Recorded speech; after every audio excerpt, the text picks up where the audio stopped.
Hello po. Dito po kami sa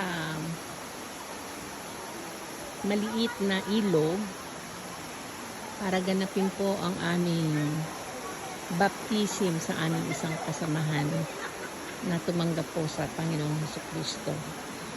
Kaya kami po ay nandito para celebrate po ang kanyang bautismo. Yan po mga kasamahan ko sa simbahan. Hindi po naman lahat sila ay narito, pero may mga ilan-ilan pang nakarating po sila. Ang ganda po dito, napaka-kalmante ng lugar. Yan po sila. Napakaganda ng lugar.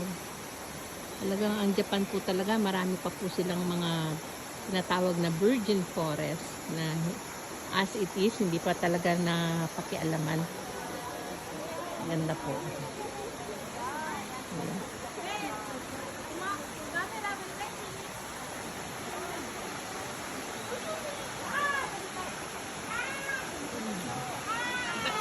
Maraming po salamat.